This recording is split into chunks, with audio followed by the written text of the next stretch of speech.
फिर जो फोर्स है उसकी वैल्यू है f5xy minus 6x² i cap plus 2y minus 4x j cap. Then evaluate the line integral f dot dr along the curve C in the xy plane given by y is equals to x cube from point 1,1 to 2, तो force की value हमें given है. Force की value कितनी है? वो है 5xy minus 6x² और ये है i कैप प्लस ये हो गया 2y माइनस 4x और ये j. अब डी आर, तो आर सबसे पहले पोजीशन वेक्टर, वो कैसे लिखा जाएगा? X i cap plus Y J. D R जो है वो कैसे लिखा जाएगा? वो लिखा जाएगा डी एक्स आई कैप और डी वाई जे कैप. तो यहाँ से आप वैल्यू बना लो एफ डॉट डी आर. तो यहाँ से एफ डॉट डी आर जो है वो बनेगा 5xy dx. I dot I करोगे ना, डॉट प्रोडक्ट करोगे. 5xy मैं लिख देता हूँ पहले, 5xy minus 6x² i cap plus 2y minus 4x j cap और डॉट प्रोडक्ट करा देगा उसका किसके साथ? dx i cap plus dy j cap. तो ये इसका डॉट प्रोडक्ट कराया. इसका जब डॉट प्रोडक्ट आपने कराया तो ये बनेगा 5xy minus 6x² 5xy minus 6x² और ये हो गया dx प्लस यहाँ पर हो जाएगा 2y माइनस 4x और ये हो जाएगा dy और इसका इंटीग्रेशन करा देगा 1,1 से लेकर 2,8. तो आपको क्या करना है? जो आपको वैल्यू दी है y equals to x cube, इसको यहाँ पर सब्सटीट्यूट करना. तो y equals to x cube आप सब्सटीट्यूट करोगे तो सबसे पहले तो dy की जगह आप क्या लिखोगे? 3x² dx. क्या बनेगा वैल्यू? मैं डायरेक्ट लिख रहा हूँ. तो यहाँ जब ये वैल्यू आप सब्सटीट्यूट कर दोगे तो आपके पास बनेगा 5x4 minus 6x² dx plus 2x cube minus 4x और 3x² dx. क्योंकि ये पूरा x में आ गया तो इसका जो इंटीग्रेशन है वो कहाँ से कहाँ तक हो जाएगा? 1 से 2 तक. इसका इंटीग्रेशन करना है आपको. तो इसका इंटीग्रेशन जब आप करोगे ये बनेगा 5x5 over 5 minus 6x³ over 3 plus 6x6 over 6 minus 12x4 over 4. इसको जब आप सिंप्लीफाई करोगे तो आपके पास जो आंसर आएगा, लिमिट वगैरह लगाओगे तो आंसर आ जाएगा 35. इतना आई होप आप सॉल्व कर लोगे. इतना मैंने आपको. ठीक है, तो नेक्स्ट क्वेश्चन पे आ जाइए साहब. नेक्स्ट क्वेश्चन में हमें बोला है if a force field F, force field की जो वैल्यू है वो दी है F equals to y I cap minus x is applied to a particle, then the work done by the force field in the traversing the particle around the circle C in xy plane with center at the origin and radius 1 unit. radius जो है 1 unit है और यहाँ circle दिया है. Circular coordinate लेना, polar coordinate में करना है ये क्वेश्चन. इसको हम कैसे सॉल्व करेंगे? सबसे पहले तो इसका f डॉट डी आर लिखा, तो integration f dot d r. तो इसको आप कैसे लिख दोगे? इसको लिख दोगे y dx minus x dy. And I hope ये आपको बहुत अच्छे से समझ में आ गया होगा कि मैंने ये लिखा कैसे. अब ये सर्किल है तो सर्किल के केस में सर्किल विद रेडियस 1 यूनिट है. सर्किल विद रेडियस 1 यूनिट तो x² plus y² equals to 1. यहाँ पर x की जगह हम क्या सब्स्टिट्यूट कर देंगे? cos. x की जगह हम क्या लिख देंगे? cos theta. यहाँ से dx की वैल्यू हो जाएगी minus sine theta D theta और y की जगह हम लिख देंगे साइन थीटा. ये हो जाएगा dy की जगह ये बन जाएगा cos थीटा. और आपको करना क्या है? आपको जो वैल्यू गिवन कौन सी है? y dx minus x dy. इसमें वैल्यू सब्स्टिट्यूट करो तो y dx एक बार लिख देते y dx minus x dy. y की जगह आप लिखोगे साइन थीटा और dx की जगह आप लिखोगे माइनस साइन थीटा और डी थीटा. ठीक है, और सिमिलरली अब आप वैल्यू लिखोगे cos थीटा और dy की जगह dy x की जगह आपने लिखा कितना? x की जगह आपने लिखा cos थीटा. x की जगह cos थीटा और dy की जगह हो गया ये cos थीटा. तो ये हो जाएगा cos थीटा डी थीटा. यहाँ से इसको जब आप सॉल्व करोगे तो माइनस बाहर कॉमन आएगा और ये बनेगा sine square theta plus cos square theta और डी थीटा, क्योंकि सर्किल बन रहा है तो पूरे में घूमेगा, तो यहाँ से 0 से 2 पाई, तो ये हो जाएगा अंदर 1 वैल्यू, तो ये हो जाएगा 2 डी थीटा और ये हो जाएगा 2 पाई। तो जब हम सिंप्लीफाई करेंगे तो हमारे पास आंसर आएगा -2 पाई, जो कि ऑप्शन हो जाएगा हमारे पास कौन सा, डी ऑप्शन होता है। इसका करेक्ट आंसर आ जाएगा बी। नेक्स्ट क्वेश्चन पे आइए। नेक्स्ट क्वेश्चन में बोला है evaluate F dot d r where F equals to x square i cap plus y cube j cap, curve C is the arc of parabola y equals to x square in the xy plane from 0, 0 to 1, तो यहाँ पर हमें value given है f की। f dot d are लिख रहा हूँ मैं सीधा। f डॉट डी आर जो बनेगा यहाँ से बन जाएगा x square d x plus y cube, और ये वैल्यू बन गई। गिवन है y equals to x square, y equals to x square, d Y equals to हो जाएगा 2x डी एक्स।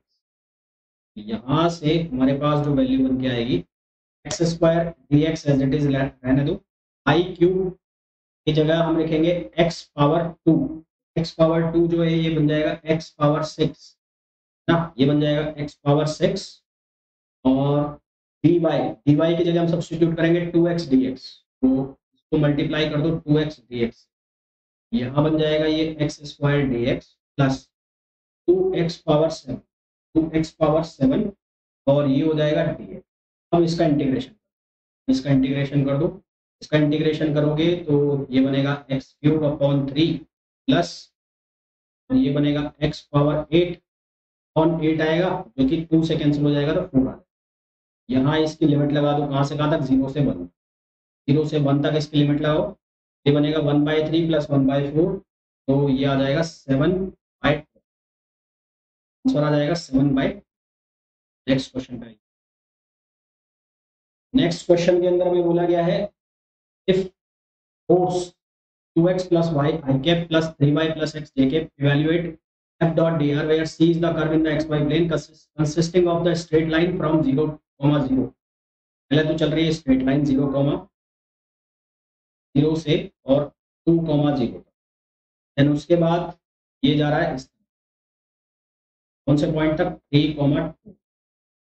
सबसे पहले तो आप लिख लो f डॉट डी आर की value, F dot d are की वैल्यू आप लिखोगे तो ये बनेगा कितना, 2x प्लस वाई और dx प्लस ये बनेगा 3y प्लस x, और ये वैल्यू बन गई। क्लियर है, पहले तो ये वैल्यू बन गई। फिर पहले जब फर्स्ट केस है, ये वाला फर्स्ट केस हो गया, ये वाला सेकंड केस, और पाथ फर्स्ट, और पाथ फर्स्ट, पाथ फर्स्ट के लिए अगर आप देखो तो y की वैल्यू क्या है, 0, y की वैल्यू 0 है तो dy की भी क्या आएगी, 0। पाथ फर्स्ट के लिए आप वैल्यू निकाल दो इंटीग्रेशन फर्स्ट में, क्या लिखा जाएगा, ये लिखा जाएगा 2x, y 0 ही जाएगा dx, यहाँ पर ये सारा 0, इसको कहाँ से कहाँ तक इंटीग्रेट कर दोगे, 0 से तक, तो कितना आंसर आएगा, ये बनेगा 2x स्क्वायर अपॉन 2 और 0 से 2। पाथ फर्स्ट के लिए आंसर आ जाएगा आपके पास 2। तो आपको निकालना है पाथ सेकंड के लिए, और पाथ सेकंड, और पाथ सेकंड, पाथ सेकंड चल रहा है ऐसे, ये जा रहा है कहाँ से, 2, 0 से और 3, 2 के लिए पहले आप इक्वेशन निकाल लो स्ट्रेट लाइन की, वो क्या बनेगी, y minus 0, 2 minus 0 upon 3 minus 2, ये हो गया x माइनस 2, ये स्ट्रेट लाइन की इक्वेशन आ गई। तो यहाँ से इक्वेशन जो आएगी वो बनेगी y equals to 2x minus 4, तो dy की जो वैल्यू है वो हो जाएगी 2dx, dy की वैल्यू हो जाएगी 2dx। तो आपको करना क्या है, वो जो आपने इक्वेशन बनाई है उस इक्वेशन को आपको इंटीग्रेट करना है 2, 0 से 3, 2 में, और उसको एक पैरामीटर में चेंज कर दो, मतलब या तो उसको x में रखो या उसको y में रखो। हम उसको कन्वर्ट कर देते हैं किसमें, x में, तो उसको x में कन्वर्ट कर लेते हैं। x में कन्वर्ट करेंगे, हमारे पास जो इस इक्वेशन बनेगी वो बनेगी 2, 3, ये 2x plus 2x minus 4 dx plus 6x minus 12 minus x, ये हो गया 2dx। ठीक है, तो यहाँ से जब आप इसको सिंप्लीफाई करोगे तो ये बनेगा प्लस, यहाँ से इसको सिंप्लीफाई करोगे, देखो यहाँ कर लेते हैं पहले इसको, ये 2 और 2 4, और यहाँ से बनेगा 6 दूनी 12 और 2x 14x, 14x, तो 2 3 ये बनेगा 14x 14x 14x माइनस 28 और dx, यहाँ से कॉमन आ जाएगा 14, तो ये 2,3 ये हो जाएगा x माइनस 2 और जब आप इसको सिंप्लीफाई करोगे तो यहाँ से की जो वैल्यू मिलेगी वो मिलेगी हमें 7 की वैल्यू मिलेगी 7। तो हमारे पास जो टोटल i है वो किसके बराबर होगा, i1 प्लस i1 की वैल्यू आई है 4 और i2 की वैल्यू आ गई 7, तो नेट आंसर आ जाएगा हमारे पास। इसका आंसर कितना आ जाएगा 11। नेक्स्ट क्वेश्चन पे आइए, यही क्वेश्चन आ गया। हाँ, इस क्वेश्चन में बोला है find the total work done in moving a particle in force field given by, यहाँ पर फोर्स फील्ड हमें गिवन है तो वर्क डन की वैल्यू निकालनी। तो पहले तो आपको वही काम करना है, एफ डॉट डी आर, मैं direct F dot d are की वैल्यू मैं लिख रहा हूँ, तो वो वैल्यू करके ये बनेगा 3xy x plus minus minus minus 5z dy और प्लस 10x प्लस 10x और dz 10x और dz। x की वैल्यू गिवन है टी स्क्वायर प्लस 1, तो dx जो है वो बन जाएगा 2t dt, i की वैल्यू 2t स्क्वायर, तो dy जो बन जाएगा वो बन जाएगा 4t और dt, और dz की वैल्यू है तो dz की वैल्यू बन जाएगी 3t स्क्वायर और ये बन जाएगा।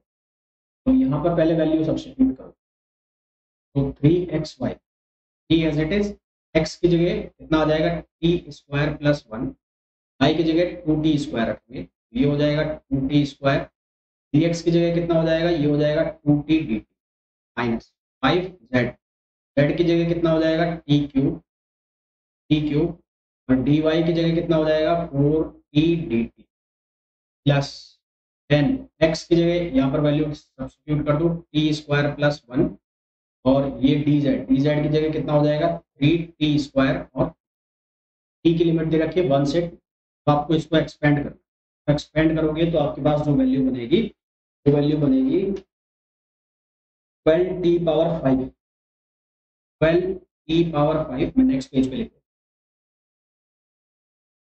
यहाँ से ये वैल्यू बनेगी 12t power 5 plus 12t cube plus 12t cube, एक बार चेक कर लेना इसको है ना, minus 20t power 4 plus 30t power 4 plus 30t square और dt को सॉल्व करना है आपको, कहाँ से कहाँ तक इंटीग्रेशन करना है 1 से लेके, और जो इंटीग्रेशन होना है वो होना है 1 से और 2, मैंने उल्टा काम है। तो ये इसको जब सॉल्व करोगे तो इसका आंसर आएगा 3 नॉट का काम जो आएगा वो कितना आएगा 3 नॉट। क्लियर, नेक्स्ट क्वेश्चन पे, नेक्स्ट क्वेश्चन में बोला है 2xy cube minus Y square cos x d x plus 1 minus 2y sin x plus 3x square y square dy is the arc of parabola 2x equals to pi y square, 2x equals to pi y square, हम 0,0 to pi by 2 1। सबसे पहले तो यहाँ पर जो force है, force vector field है उसकी वैल्यू लिख, तो वेक्टर फील्ड की वैल्यू है 2xy cube minus Y square cos x i cap plus दूसरा है 1 minus 2y sin x plus 3x square y square और j कैप। पहले हम तो इवेल्युएट करने के पहले हम वैल्यू निकाल लेते हैं कि ये जो है कंजर्वेटिव है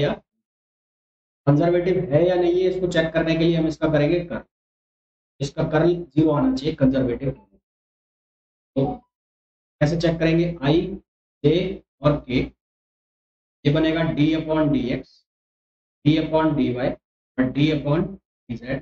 इस कंपोनेंट को मैं नाम देता हूँ ax, इस कंपोनेंट को नाम देता हूँ मैं ay, ये ax ये ay और ये, यहाँ से हमें ये चेक करना है, जब चेक करेंगे इसको, मैंने किया हुआ ऑलरेडी, आप चेक कर लेना इसको, ये आंसर कितना आएगा 0। यहाँ से ये आंसर 0 आएगा, इसका मतलब जो हमें फील्ड दिया हुआ है ये क्या है, conservative. Since curl of F, since curl of F is 0, curl of F 0 है, तो हम ये जो फोर्स है या जो वेक्टर फील्ड है इसको हम किस फॉर्म में लिख सकते हैं, ग्रेडियंट के फॉर्म में लिख सकते हैं। ग्रेडियंट के फॉर्म में लिख सकते हैं, तो ग्रेडियंट के फॉर्म में हमने इसको लिखा del phi over del x cap और del phi over del y जे कैप, दोनों साइड के कंपोनेंट आपस में इक्वल कर।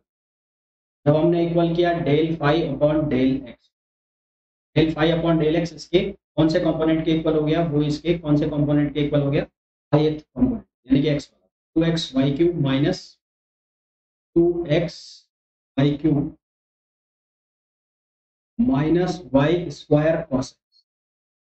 तो यहाँ से हम वैल्यू निकाल लेंगे फाई की, तो फाई की वैल्यू बनेगी, वो बनेगी 2x square upon 2 y cube minus, यहाँ से बनेगा वाई स्क्वायर, कॉस एक्स का इंटीग्रेशन होगा तो वो दे देगा हमें साइन एक्स, तो यहाँ से आ जाएगा हमारे पास साइन एक्स और plus integration constant, let suppose ये आ गया एफ वाई, तो फाई की वैल्यू हो गई, ये हो गई x square Y cube minus Y square sine x plus F one y. इसी तरह से हम इसका जो नेक्स्ट दूसरा कंपोनेंट है उसको भी इक्वेट कर देंगे, del f upon del Y, del f upon del y को जब इक्वेट करोगे तो वो बनेगा 1 minus 2 i sine x plus 3x square y square, यहाँ से सिंप्लीफाई होकर फाई जो वैल्यू देगा वो देगा phi minus Y square sine x plus x square Y cube plus f2 plus f2x। यहाँ से एक कॉमन वैल्यू हमारे पास निकल के आ गई फाई की और वो वैल्यू आ गई y minus Y square sine x और plus x square Y cube plus.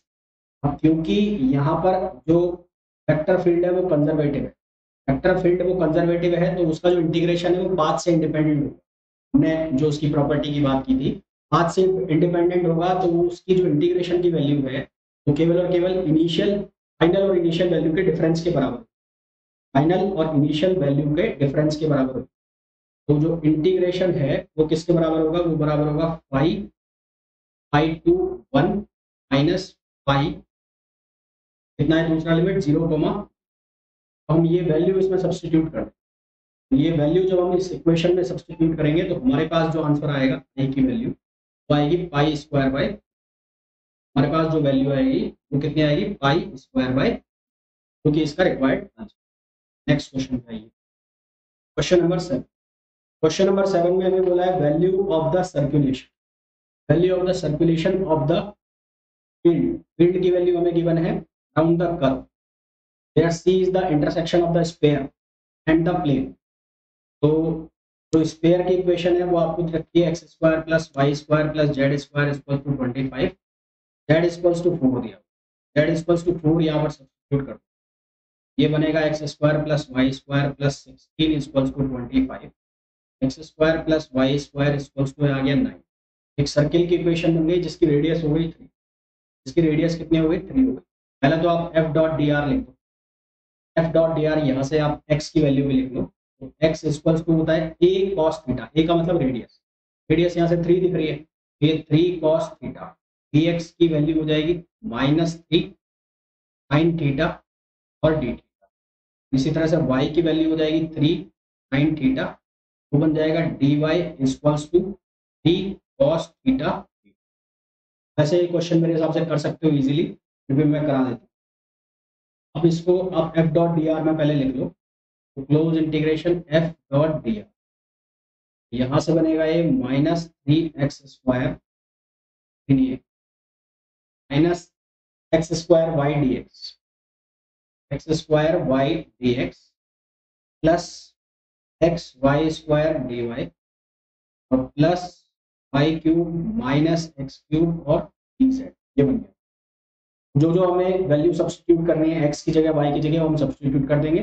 तो जेड की जगह कितना लिखेंगे हम, जेड की जगह लिखेंगे हम जेड इक्वल्स टू गिवन है 4, तो डी जेड इक्वल्स टू हो जाएगा 0। तो यहाँ सर्किल के अलोन इंटीग्रेशन हो जाएगा 0 से 2 पाई और एक्स की जगह हम लिखेंगे 3 cos थीटा, तो ये हो जाएगा माइनस 9 cos स्क्वायर थीटा, और y की जगह लिखेंगे 3 sin थीटा, तो ये 3 sin थीटा। एक dx की जगह हम लिखेंगे -3 sin थीटा डी थीटा, तो -3 sin थीटा और डी थीटा। सिमिलरली x का जगह कितना हो गया 3 cos थीटा, y स्क्वायर की जगह हो जाएगा 9 sin स्क्वायर थीटा, और dy की जगह हो जाएगा 3 cos theta D theta, 3 cos theta और डी थीटा। ये dz वाला जीरो हो गया, तो इसको लिखने की जरूरत है। इसका इंटीग्रेशन करना है आपको, इसका इंटीग्रेशन करोगे तो इंटीग्रेशन के बाद इसका आंसर जो आएगा 81 पाई और 4, ये चेक करें 81 पाई ओवर 4 इसका आंसर आएगा। नेक्स्ट क्वेश्चन पे आइए। नेक्स्ट क्वेश्चन में दिया है consider the integral and which of the following statement is are. तो ये इंटीग्रल जो दिया है, पहले इसको हम सिंप्लीफाई करके लिख लें। इंटीग्रल जो दिया है वो दिया है integration x dy minus y dx over X square plus Y square, ये इंटीग्रेशन दिया x dy minus y dx। इसको हम कैसे लिख सकते हैं, इसको हम लिख सकते हैं x i cap minus y J cap on x square plus Y square. इसका डॉट प्रोडक्ट किसके साथ है, डी आर, तो ये तो बनेगा d x d y, x जे कैप लिखना पड़ेगा, एक्स जे कैप लिखें क्योंकि यहाँ पर एक्स डी वाई बन रहा है, डी वाई बन रहा है एक्स डी वाई, तो वाई आई कैप कर, तो वाई आई कैप करो, वाई आई कैप और इसको जे कैप, एक्स जे कैप और ये वाई के साथ। तो ये सिंप्लीफाई फॉर्म में हमने लिखा, तो ये बन गया X J cap minus Y I cap on x square plus Y square और डॉट दिया हमें गिवन है। Then which of the following statement is are correct about the value of I long of two path. Integration की कौन सी value सही होगी ये हमें, ठीक है। तो यहाँ पर जो ये इंटीग्रेशन बन रहा है, ये जो इंटीग्रेशन की वैल्यू बन रही है, यहाँ पर ये X square plus Y square, ये किसकी वैल्यू लिखी हुई है, X square plus Y square. अगर आप देखो तो आर जो है, आर किसके बराबर है, एक्स कैप प्लस वाई जे कैप, आर स्क्वायर किसके बराबर होगा, एक्स स्क्वायर प्लस वाई। ये वैल्यू जो नीचे लिखी हुई है वो किसकी वैल्यू है, X square plus Y square, ठीक है। तो यहाँ से हमारे पास ये जो इंटीग्रेशन की वैल्यू आ रही है, ये कुछ इस तरह से वेक्टर क्वांटिटी बन रही है, ये बन गई एक वेक्टर क्वांटिटी ए डॉट डी, ऐसे ये बन गया एक वेक्टर, और वेक्टर क्वांटिटी ए डॉट डी। अब इस वेक्टर क्वांटिटी का ये वाली जो क्वांटिटी है, इसमें अगर हम देखें तो यहाँ पर इस वेक्टर का कर्ल जो है वो कितना होगा, 0। अगर हम कर्ल निकालेंगे वो कितना आएगा, 0। कर्ल कैसे निकालना है, वैसे निकालना है जैसे मैंने आपको पहले बताया था, I J K del upon del x del upon del Y del upon del Z A X A Y A Z, ऐसे निकालना है। तो इसका कर्ल 0 आएगा, इसका कर्ल 0 आएगा, तो सिंस ये since since curl of a equals to 0, curl of a इसका 0 होगा, इसलिए जो ये वेक्टर क्वांटिटी है इसको हम किसके फॉर्म में लिख सकते हैं, स्केलर पोटेंशियल के फॉर्म में। हेंस कि मान लिया हमने कोई भी ये वेक्टर क्वांटिटी है, तो ए इक्वल्स टू ग्रेडियंट ऑफ, ए को हम किसके फॉर्म में लिख सकते हैं, ग्रेडियंट ऑफ फाई के फॉर्म में लिखा जा सकता है, हम उसको ऐसे, ठीक है। इसका जो इंटीग्रेशन होगा वो किस पे डिपेंड करेगा, केवल और केवल स्केलर पोटेंशियल की जो इनिशियल और फाइनल वैल्यू के डिफरेंस पर डिपेंड करेगा इसका जो इंटीग्रल है। तो यहाँ से हम x की वैल्यू को लिख लेते हैं a cos थीटा, और जो dx है वो बन जाएगा कितना, dx बन जाएगा माइनस साइन थीटा और dt, और a cos थीटा a उसकी रेडियस होगी, a मैंने ऑलरेडी वेक्टर को मान लिया तो इसको मैं r मान लेते हैं। सर्किल की जो रेडियस है वो यूनिट है, यहाँ पर हो गया यूनिट, यहाँ भी होगा यूनिट ना, ये 1 ही दिया हुआ है रेडियस, तो ये 1 हो गया। तो ये dx की वैल्यू हो गई। सिमिलरली y की जो वैल्यू है वो हो गई साइन थीटा, तो dy जो हो जाएगा वो हो जाएगा cos थीटा और अब हमें इनिशियल और फाइनल वैल्यू, क्योंकि जो ये वेक्टर हो गया, ये वेक्टर कैसा है, कंजर्वेटिव। सिंस मैं यहाँ लिख देता हूँ आगे, since A is conservative, conservative, hence hence I is independent of path, I जो होगा वो इंडिपेंडेंट होगा किससे, पाथ से। तो दोनों integration I1 and I2, I1 and I2 will be same, दोनों इंटीग्रेशन जो है उनकी वैल्यू क्या आएगी, सेम आएगी। इंडिपेंडेंट हो गए पाथ से। आपको दो पाथ दिखाए हुए हैं यहाँ पर, एक ये वाला पाथ और एक ये वाला, दोनों ही पाथ के लिए इंटीग्रेशन की वैल्यू क्या आ जाएगी, सेम। दोनों ही कहाँ से चल रहे हैं, -1 से लेके और +1 तक, यानी कि -पाई से लेके और कहाँ तक का इंटीग्रेशन हो रहा है, 0 तक का इंटीग्रेशन हो रहा है। तो हम वैल्यू निकालेंगे किसी भी एक पाथ से। पाथ 1 से वैल्यू अगर हम निकालें, पाथ 1 से वैल्यू निकालोगे तो I1 की जो वैल्यू आ जाएगी -पाई से 0। अब वैल्यू रख दो cos थीटा की, यहाँ पर x dy, x की वैल्यू है कितनी, cos थीटा, और dy की वैल्यू है cos थीटा dt। ये कितना यहाँ रख दूँ वैल्यू, ये कितना हो जाएगा, ये हो जाएगा cos theta cos square D theta, ये हो जाएगा plus sin square D theta, और नीचे नीचे कितनी वैल्यू आएगी, x की cos स्क्वायर थीटा, y की sin स्क्वायर, ये हो जाएगा cos square theta plus sin square D theta common होता है, -पाई से और 0 और डी थीटा, तो ये बन जाएगा थीटा, लिमिट लग जाएगी -पाई से 0, ये हो गया 0 minus minus plus pi, answer आ गया कितना, पाई। आंसर हमारे पास कितना आ जाएगा, पाई आ जाएगा, ये कि -पाई डी थीटा, तो ये लगेगा -पाई होगा, +पाई होगा, यहाँ से आंसर आ जाएगा हमारे पास pi minus, answer is minus, answer कितना आ जाएगा, -पाई आ जाएगा। चेक करो कौन सा हो जाएगा, ठीक? इसका ए ऑप्शन भी हो जाएगा, क्योंकि दोनों के लिए आंसर सेम आएगा, A1 equals to -pi, path 2 के लिए भी कितना आएगा, -पाई, तो दोनों का आंसर क्या आ जाएगा, -पाई। नेक्स्ट क्वेश्चन, वेक्टर हमें दिया है r vector upon r cube, तो इसमें से कौन से करेक्ट ऑप्शन है वो हमें बता। तो गिवन वेक्टर जो है, given vector p equals to r vector upon r, इसके लिए हम जानते हैं कि कर्ल ऑफ v इसका 0 होता है, कर्ल ऑफ v इसका 0 होता है, तो इसके लिए जो वैल्यू ऑफ लाइन इंटीग्रल है of this vector around any close curve is 0, बिल्कुल ठीक है। क्लोज कर्व के लिए क्या वैल्यू देगा, ये 0 देगा, क्योंकि ये कंजर्वेटिव हो गया, सिंस v इज कंजर्वेटिव, तो हेंस जो इसका क्लोज इंटीग्रेशन है v डॉट dr वो क्या है, 0। पहली चीज पे सॉल्व। दूसरा, this vector can be written as gradient of some scalar function, ये हमने ऑलरेडी बात कर ली है कि अगर ये कंजर्वेटिव है तो जो वेक्टर v है उसको हम ग्रेडियंट ऑफ स्केलर फंक्शन लिख सकते हैं। दूसरा भी ऑप्शन सही हो गया। तीसरा है कंजर्वेटिव, कंजर्वेटिव बिल्कुल सही है दोनों। और फोर्थ लिखा है this vector can represent the magnetic, magnetic field जो है वो वेक्टर, मैग्नेटिक फील्ड जो है वो कंजर्वेटिव नहीं होगा, since magnetic field is not conservative, magnetic field conservative नहीं होता, इसलिए जो वेक्टर v है तो हम मैग्नेटिक फील्ड के फॉर्म में नहीं लिख सकते। तो इसके 3 आंसर आ गए, ए, बी और।